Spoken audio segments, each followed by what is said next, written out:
complicada. Precisa um pouco de atenção no que nós vamos falar. Distante de ser um assunto passivo, entendeu? Que todos concordem, por isso seus pensamentos sejam livres. Doutrinariamente, pior ainda, igrejas pensam diferente sobre isso aqui, tá? E nós vamos tocar numa parte hoje, e um outro dia nós vamos tocar na outra parte. O que eu vou falar mais são para pessoas que estão comprometidas com Deus, ou desejam se comprometer com Deus, entendeu? Digamos para aquele que não tem compromisso com o Senhor nem quer, nós respeitamos, mas esta mensagem não se encaixa muito, ok? 2 Coríntios, capítulo 12, a partir do versículo 1, diz assim: se necessário que me glorie, ainda que não convém, passarei as visões e revelações do Senhor. Conheço um homem em Cristo que, há 14 anos, foi arrebatado até o terceiro céu. O terceiro céu na Bíblia, digamos, é a morada do Senhor, né? Onde habita as coisas do Senhor. Se no corpo ou fora no corpo, não sei. Ele está dizendo, eu não sei se eu realmente fui levado, meu corpo físico foi lá, ou se eu fui tomado em espírito e foi uma revelação. Isso é Paulo falando, né?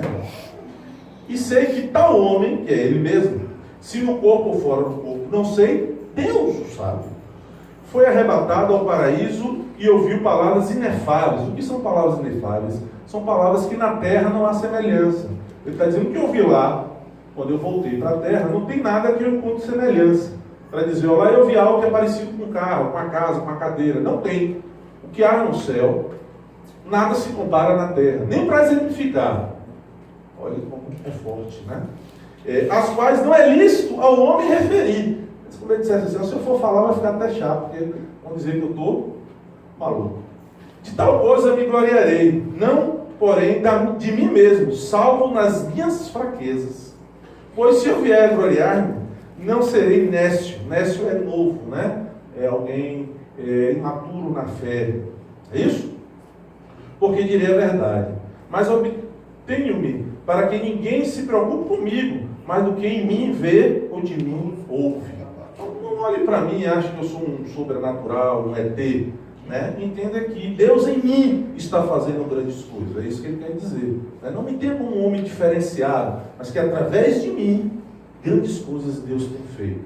Vamos concluir aqui. Aí vai no 7, né? E para que não me ensoberbecesse com a grandeza das revelações, foi-me posto um espinho na carne, mensageiro de Satanás, para me esbofetear, a fim de que não me exalte. Por causa disso, 3 vezes pedi ao Senhor que o afastasse de mim, que esse mal saísse. Ele orou pedindo que o mal saísse. Então ele me disse, a minha graça te basta, porque o poder se aperfeiçoa na fraqueza. De boa vontade, pois, mas me gloriarei nas fraquezas, para que sobre mim repouse o poder de Cristo. Pelo que me sinto prazer nas fraquezas. Aí, irmãos, é algo bem pessoal, né? É da personalidade dele. Ele chegou a esse ponto. Não acho que isso aqui pode ser como dizer, olha, você tem que alcançar esse nível. Não. Nas injúrias, nas necessidades, nas perseguições, nas angústias, por amor de Cristo. Porque quando sou fraco, então é que eu sou forte. Amém? Muda a sua cabeça, por favor. Deus, em nome de Jesus, nos ajude nessa noite, para que a revelação da Tua Palavra possa penetrar nos nossos corações e sejamos edificados pelo poder da revelação da Tua Palavra. Perdoa os nossos pecados, as nossas falhas.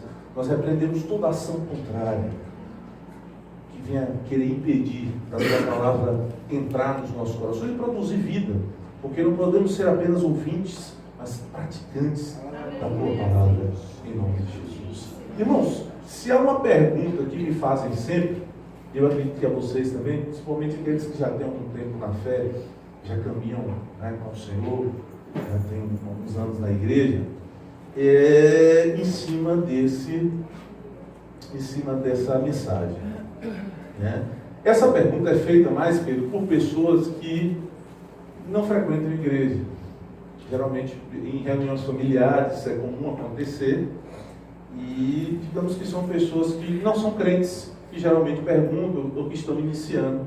E a pergunta não quer dizer que a pessoa seja má, a sua intenção, ok? Mas elas perguntam muito. Por que, Dani, nós sofremos. Por que a pessoa sofre? Porque há tanto sofrimento na terra. Ok? Então, o meu objetivo hoje é falar um pouco para aquelas pessoas que sofrem, mas têm um compromisso com Deus, têm uma vida no altar. Amém? Em um outro momento nós vamos falar o sofrimento do ímpio. Porque não dá para você caminhar nas duas coisas. São coisas diferentes e a Bíblia meio que separa esses dois momentos. Ok? Então é mais ou menos assim, Daniela. Se nós pregamos um Deus que é soberano, soberano é soberano, Ele manda em tudo. Se nós pregamos que Deus é poderoso, bom, está vivo, por que então há sofrimento? Então as pessoas meio que vão vão empurrando para esse sentido, né? Como é que Deus é bom e nós sofremos? Amém? Vocês nunca foram perguntados sobre isso, não? Provavelmente sim. Não é? As pessoas dizem, que Deus é esse que você tanto fala, e a sua vida mesmo demonstra que Ele não tem sido lá essas maravilhas com você. Né? Esse é o entendimento de alguns, que não tem discernimento realmente do que está acontecendo. Tem um livro que eu já li tem alguns anos, que essa autora, Irmã em Cristo Jesus, ela faz uma colocação, as palavras não são minhas, mas eu creio e acho interessante. Diz assim: a vida é uma professora dura e implacável. Leia, Márcia, se você concorda. Porque a vida primeiro dá a prova, depois a lição. Eu concordo. Vou repetir. Ela diz que a vida é uma professora implacável, dura. Porque primeiro ela te dá a lição. Primeiro ela te dá a prova. Depois ela te dá a lição. Entende isso? Com Deus funciona muito isso, Mário. É comum quem caminha com Deus passar uns apertos e nem saber por quê. Mas depois ele entende. Porque Deus tinha propósito ali. Amém, queridos? Então eu tenho isso como uma verdade. Entendo que ela está correta nisso aqui. Ok. Eu vou caminhar um pouquinho, uns 5 minutos aí, contextualizando. Para quem conhece menos a Bíblia, para quem conhece menos esse contexto aqui. Aqui, a região é Corinto, não é isso? E Paulo está lá. A sua fala é em cima, Assunção, de uma colocação, de um problema que acontece. Os apóstolos, falsos apóstolos, são os apóstolos de Jesus, Garrido, estão tendo um certo problema. Eles estão se gloriando, né? Dizendo que eles são os caras, estudam muito, têm conhecimento, né? E coisa e tal, e fumaça, e tem graça. E começa a questionar o apostolado de Paulo. Paulo chega ali com o propósito de pregar o Evangelho, né? Deus os chama para a missão, para missões. Quem estudou aqui conosco, eu não me lembro quantos meses, mas alguns meses aí, nós estudamos o livro de Atos, vimos isso. Então ali ele precisa então se defender. Ele não quer comprar aquela briga, Bianca, mas não tem jeito, porque ele precisa se defender. Ele está meio que sendo massacrado por esses apóstolos, né? E ele precisa então tomar alguma posição. Nesse momento, que mesmo não querendo fazer a sua defesa, ele escreve isso. Né? É quando ele vem e começa a dizer, ele começa a contar que ele conhece um homem, que na verdade é ele mesmo, não é isso? Que teve uma grande experiência. A grande experiência é que esse homem foi arrebatado ao terceiros céus. Amém? Não está claro até aí? Ele não quer dizer que é ele, mas fica evidente que é ele. Ele diz assim: tá bom, vocês fazem algumas coisas aqui em Corinto. Então deixa eu avisar uma coisa a vocês. Teologicamente se usa até uma palavra que diz assim: deixa eu mostrar minhas credenciais, né? Ele vai dizer assim: bom, tudo bem, eu apenas, né, fui arrebatado ao terceiro céu. Eu estive lá. Vamos conversar nesse nível, né? Eu estive lá. Né? Então ele meio que diz: para a gente mostrar quem está aí na presença, então vamos começar por aí. Aí ele começa a dizer isso. E ele começa a dizer, no segundo momento, Daniela, que ele não se gloria por isso. É interessante você prestar atenção nele. E ele diz, Daniela, mas não há em mim glória nenhuma. É como ele tivesse assim: mas eu entendo que eu não sou diferente de ninguém por isso. Só se caminha com Deus assim. Só se caminha com Deus assim. Mas mesmo com esse discurso, havia algo que Deus conhecia até mais do que ele mesmo. Deus precisava dar um freio nele. É isso? Aí presta atenção, porque Na mesma hora que ele está relatando desde essa grande revelação, né? Essa coisa que é diferenciada dos homens, de ter sido levado nos céus e ver as coisas do céu, ao mesmo tempo que ele está relatando isso, ele vem e diz, mas Deus me permitiu um grande sofrimento. Entendemos? Ele faz eu recebi coisas grandes do Senhor, mas Ele não me poupou de grandes sofrimentos. Amém? Fica claro isso aí para a gente contextualizar? Veja que no versículo 7 ele fala sobre isso. Ele vai dizer para que não se ensoberbecesse, por causa das grandes revelações, foi dado a ele um espinho na carne. Eu não vou discutir o que é espinho na carne. Eu acho que a gente até conversou muito sobre isso no domingos de manhã, quando estudamos Atos. Mas é interessante que pouquíssimos, poderia dizer de 3 ou 2 personagens da Bíblia, tiveram essas revelações que Paulo teve. Né? Não é comum você ler a Bíblia e dizer que o homem foi arrebatado aos terceiros céus. Né? Não era comum o que acontecia na vida de Paulo. Né?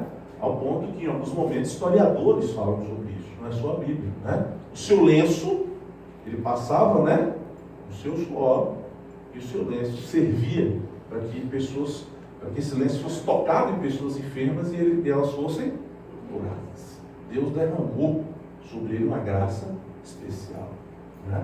Então, ele está numa categoria diferenciada dentro da Bíblia. Pouquíssimos homens tiveram isso, essa intimidade, essa porta aberta dos céus. Paralelo a isso, mesmo com tamanha intimidade, a Bíblia mostra que ele passou por grandes sofrimentos. Parece uma contradição, né? Parece uma contradição. Mas veja que ele vai, estou contextualizando só, viu? Daqui a pouco eu começo a pregar. Tem irmão chegando agora até, né? Então está cedo ainda. A câmera já pegou, né? A câmera agora é aquela de... panorâmica, pega tudo.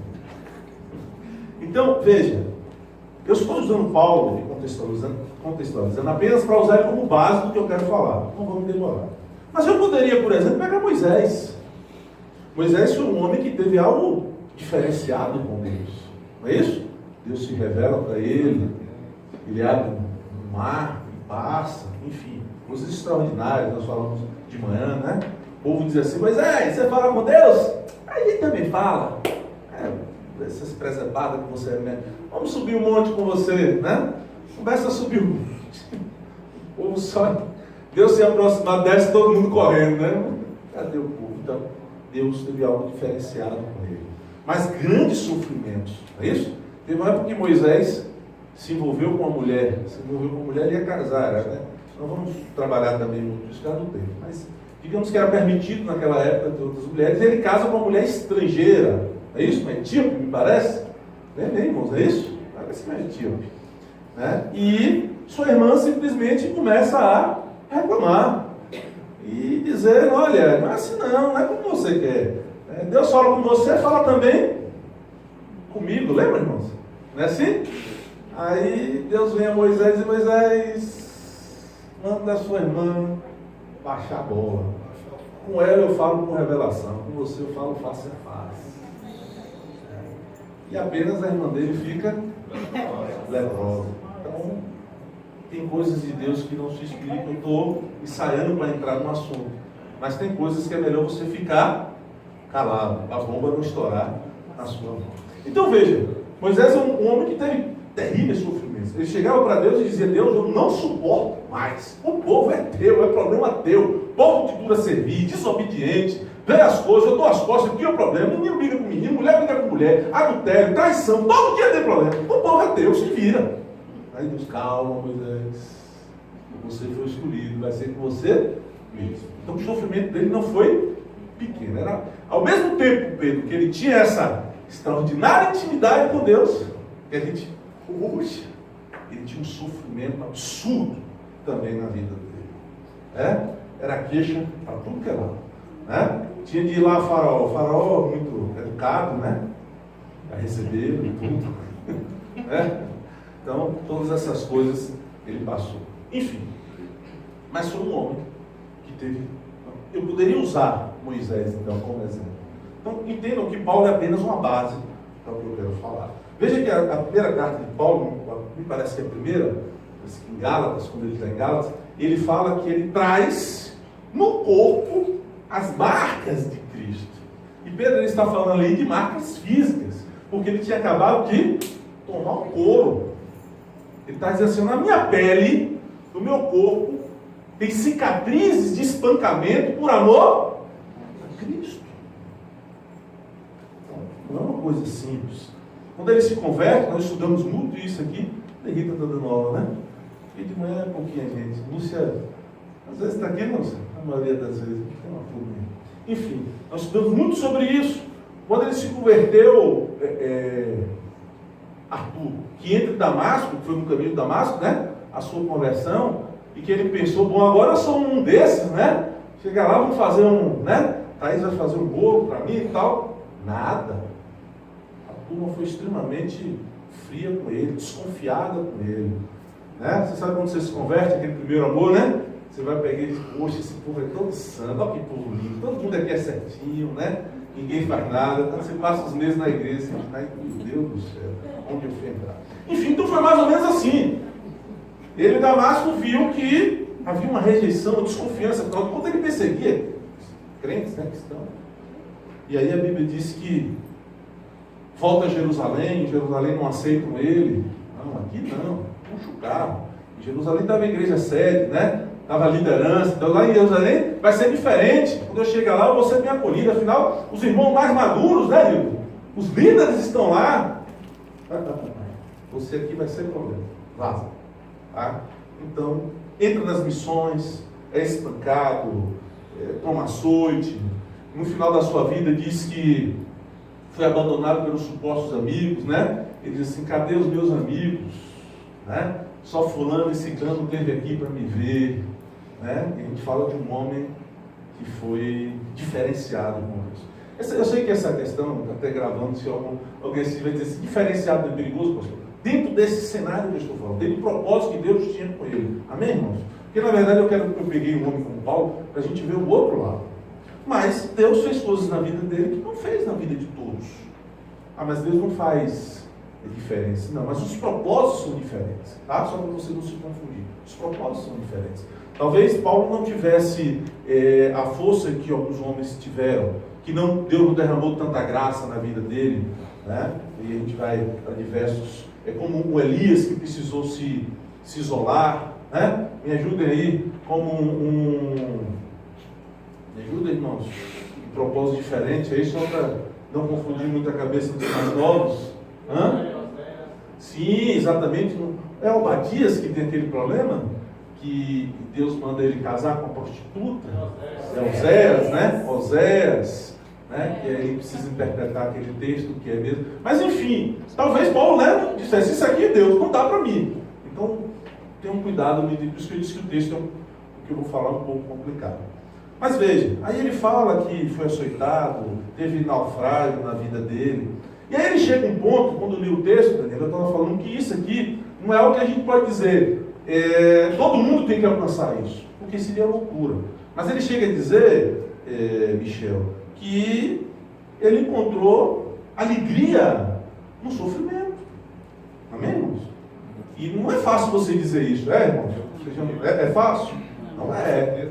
Você encontrar, ele chega a dizer, olha, eu consegui tirar a alegria do sofrimento, pela causa que foi me dada.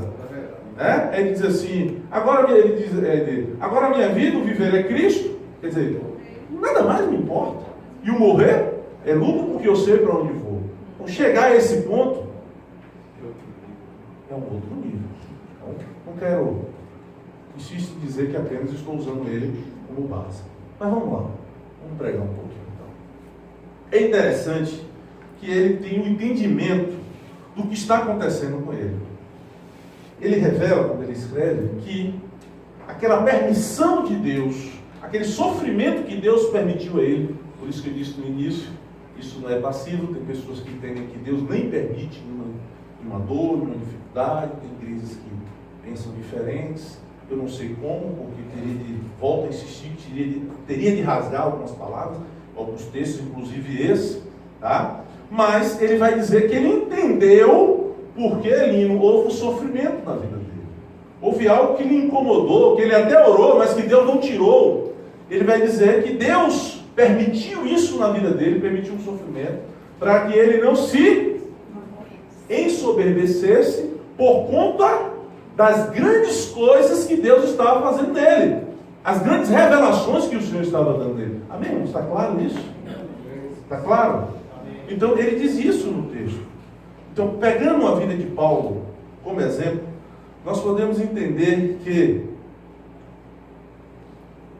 porque algumas pessoas comprometidas com Deus também sofrem, vai ser o meu objetivo. Veja, o que eu queria um dia falar. Na questão do ímpio, do incrédulo, do ateu, a gente tem que pegar outro caminho na Bíblia. Por quê? Porque esse já não crê, Tati, na justiça de Deus. Não é isso? Se você vai conversar com ele, ele vai menosprezar Deus, vai dizer que nós somos pessoas fracas e que buscamos alguma coisa para nos apoiar. Mais ou menos nesse sentido. Não é isso? Amém? Não é assim? Então ele já não crê na justiça de Deus. Para ele tudo é fruto do acaso, ou que na verdade o homem apenas vive as consequências do que ele fez. Há uma certa razão aí, mas que precisa ser vista à luz da lei. E eu não vou ver hoje. Amém? Amém?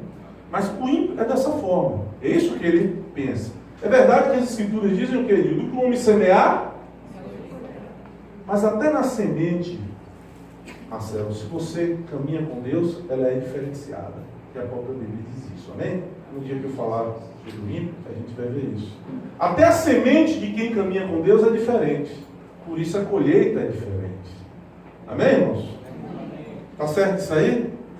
Então, uma pessoa que é comprometida com Deus, e hoje está aqui, não é ontem, não, hoje, está aqui no culto, e está passando por lutas, está passando por dificuldades no casamento, está com problemas financeiros, está com problema emocional. Não tem ninguém aqui hoje assim, né? Eu sei disso. É só exemplo, Aqui ninguém tem problema. Aqui, rapaz, é quase o céu, né? Um pouco de apertar o céu. Então, para essas pessoas, eu gostaria que você prestasse atenção, porque as escrituras dizem. Por isso eu usei Paulo como exemplo. Porque eu sei que há, né, pessoas que estão passando por esse problema. Nesse mesmo livro, essa irmã cita o seguinte, ela faz a seguinte afirmação, vou ler aqui, não são palavras minhas, que ela diz assim: Deus não desperdiça sofrimento na vida de seus filhos. Eu tenho certeza que algumas pessoas não concordam com isso. Vou repetir. Deus não desperdiça sofrimento na vida de seus filhos. Pesado é, mas eu creio. Você vai entender, com certeza você vai entender. Né? Se nós cremos, e temos de crer, senão você não caminha com Deus. Se você crê no Deus que é soberano, você crê, amém? Amém. Soberano, amém. Nós não cremos, e eu respeito a sua discordância, mas nós não cremos no acaso, porque a Bíblia diz que não existe acaso, não existe sorte. Nós até usamos isso de vez em quando, né? Por acaso eu encontrei, não existe acaso segundo a Bíblia. Não existe sorte segundo a Bíblia. Engraçado que uma vez, numa conversa dessa turma teológica, né, Nildo? Surgiu assim, e se o cara ganhar o prêmio da Loto, né? O cara brincando, aí o outro irmão falou, até errado, né? Mas é porque a Bíblia fala em prognosticar, né? Lançar sorte. Eu também não vou discutir sobre isso, se é certo ou errado. Isso é pagar bilhete. Mas enfim, a pergunta não era essa. Não é esse o objetivo. Ele estava falando assim, foi sorte? Aí o outro irmão nosso falou assim, não é sorte. Já havia essa determinação de Deus. Entende? Isso é apenas para o pensamento caminhar da seguinte forma. Não existe, Arthur, segundo as Escrituras, acaso, sorte, acidentes que estão fora do controle de Deus. Não existe. Não existe. Mas isso, pastor, Deus podia... Por que ele permitiu? Bom, Se você pegar as Escrituras e estudar com cuidado, não existe sorte, não existe acaso. Não existe nada que pegue Deus de surpresa. Nada pega Ele de surpresa. Tudo está debaixo do controle dele. Tudo, absolutamente tudo. Então, a partir desse pensamento, desse entendimento, eu entendo que tudo, absolutamente tudo, acontece a partir da permissão, da autorização, Milton, e da direção de Deus. Tudo. Na verdade, o Billy Graham que morreu, não é isso? Ele tem um livro que ele fala, se nós verdadeiramente vivêssemos isso, a nossa cabeça era diferente. Porque eu sairia, Karine, de manhã, com todas as prudências que a palavra já me dá, a conduta moral do ser humano já tem, mas eu sei que tudo que vai acontecer naquele dia, Deus está no controle. Não é que Ele determinou tudo, eu estou falando em predestinação. Mas Ele sabe tudo o que vai acontecer com você. E se você verdadeiramente confia nele, você sabe que Ele está no controle da sua vida. Então, em outras palavras, ele quer dizer o seguinte: você nunca sairia desesperado. O que deu o que der, Deus está no controle da sua vida. São palavras minhas. Em outras palavras, são palavras dele. Né? Isso mostra que o nosso nível de fé é baixo, de confiança é muito baixo. Ok, irmãos? Então, partindo desse princípio que Ele está no controle de todas as coisas, tudo parte da permissão. Permissão muitas vezes não é a vontade perfeita de Deus, não é isso? Não é o que Deus realmente queria para a sua vida, mas é uma permissão. Quando a gente falar do livro, vocês vão entender mais sobre isso. Tanto que nós usamos a vontade perfeita de Deus e a permissão de Deus, não é isso, irmãos? Que existe. Vou dar só um toque para vocês não ficarem muito perdidos. Eu não posso cobrar, digamos assim, de Deus, Bianca.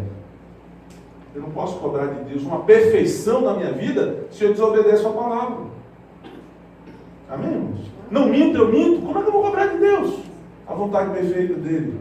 Não roube a Deus, eu roubo. Como é que eu vou cobrar de Deus? Eu não vou ter a vontade perfeita de Deus. Mas aí é para outro dia. Aí nós vamos caminhar nessa direção. Mas partindo de hoje, disso aqui, para quem tem compromisso com Deus, né? Para quem peca, mas se arrepende e abandona. Amém, irmãos? Amém. Vive assim. Tudo parte disso aí. Autorização, direção de Deus. Sendo assim, irmãos, presta atenção. Se você está sofrendo hoje, mas tem uma vida no altar, esse sofrimento não está fora do controle de Deus. É a primeira coisa que o crente deve ter na cabeça disso. Eu estou, mas era vivendo isso. Mas Deus continua no controle. Eu estou vivendo isso, mas Deus tem total conhecimento disso. Não está alheio disso. Ele tem total conhecimento disso. Está dentro do propósito de Deus para a minha vida. Na verdade, o que Paulo escreve é dizendo isso. Né? Ele está relatando, ele diz: eu tive grandes revelações, Deus me deu coisas grandes que não deu a vocês, que estão aí se gloriando, mas também não olhem para mim como alguém especial, porque eu não sou, mas eu sei porque eu estou sofrendo. Porque se Ele não me desse espinho na carne, eu me desobedeço. Então é mais ou menos você entender, você está vivendo isso aí, é porque a forma de Deus vem tratar. Os médicos não estão aqui hoje, né? Mas tem enfermeiro aí. Não tem um remédio que é específico, não é isso? O médico diz assim: não tome isso, só tome isso aqui. Mais ou menos por aí. Então é dessa forma que ele vai lhe tratar. Também não quero entrar por aqui hoje. Vamos tratar de outro jeito. Mas só tem uma forma de você consertar a sua vida: trazendo ela para a palavra. Mas isso é para outro dia. Quando você caminha obedecendo a palavra, ela se torna realmente o manual da sua vida. Você se esforça para cumprir. Você, de fato, não anda no comprometimento com Deus. Amém, irmãos? Então, a primeira coisa é essa, Daniel. Crente verdadeiro não anda desesperado pelo momento que está vivendo. Ah, pastor, você não sabe o que eu passo. Bom, aí você vai discutir com Deus, já não é a minha parte. Não é a minha parte. Veja que no versículo 7, ele mostra que ele sabia, Michel, que ele estava passando. Amém, irmãos? Mas é verdade que nem sempre, e aí eu vou complicar um pouquinho, mas a gente volta todo dentro do tempo. Nem sempre o que você está passando, Daniel, Deus lhe revela. Aí, talvez complique um pouco. Porque ou você crê muito, ou você se desespera. Porque os anos passam, a situação não resolve. Veja, eu vou repetir. Estou falando para quem tem compromisso com Deus. Os anos passam, a situação não resolve, e Deus nem te revela o que é. Aí ou você vive por fé, ou você abandona o barco. Não é verdade? Não dá para mim. Negócio de igreja, de pastor, não dá para mim. Porque eu não resolvi meu problema. Deus me fala, quanto? Eu uma das coisas que eu mais ouço na minha vida. Ô pastor, Deus podia falar comigo esse negócio. Eu também gostaria. Mas é Ele, não sou eu. Eu não posso mudar os desígnios.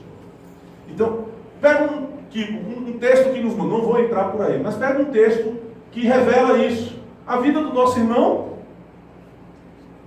Isso, Najara, Jó. Jó vive um estreito, né, Liliane? Sabe o que é estreito, né, Liliane? Sabe? Né? Vive um estreito muito pior do que Paulo. Porque Jó não perde só bens materiais. Ele perde a família, ele perde os filhos. Nós falamos isso na terça, né? E ele é apresentado como um homem íntegro, reto e justo, temente a Deus. Mas ele não só perdeu os bens materiais, como perdeu os seus filhos. Mas a situação piorou, porque uma das coisas que ele apenas chorava diante de Deus, Mariana, era dizer: Deus, me explica por quê. Tinha uns amigos que eram abençoados, né? Jó confessa o seu pecado. Para melhorar a situação dele, os amigos infernizavam o juízo dele. Confessa, mas que pecado? Confessa, Jó, o pecado. Mas no tempo confessa, Jó. Deus não ia fazer isso com você se não houvesse pecado. E ele, Deus, por que? Né? Sou fiel, anunciou, papapá. A mulher ficou doidada. O tamanho ali, não era difícil de não ficar. Eles perderam seus filhos. E ele nesse cenário todo. Amém, irmãos? Misericórdia, é verdade, Márcio. Mas ele, amém, assim seja, né? Apenas para entender o texto. Mas ele, Nildo, por isso está na palavra, por isso é um clássico, se manteve na presença do Senhor. Foi isso? Deus não revelou o que foi a ele, mas um dia mudou a sua história. Não é isso? A Bíblia diz que o cativeiro de Jó foi mudado. Não é isso? E Deus o abençoou sobremaneira. Então, só para explicar, Deus, que nem sempre Deus vai nos mostrar, vai nos revelar o sofrimento. Tem crente que entra em depressão porque Deus não fala. A missionária foi lá, falou com todo mundo, não falou comigo, pastor. Meu irmão, o que eu posso fazer? Vai orar com a missionária, né? Para ver se ela fala, não posso dar jeito nisso. Deus não quis falar com você naquele dia. Agora, isso não quer dizer que ele não lhe ama, que ele não tem propósito na sua vida. O que ele fez com Jó foi muito diferente que Paulo. Porque Paulo morre preso, doente, humilhado. Jó, né? Jó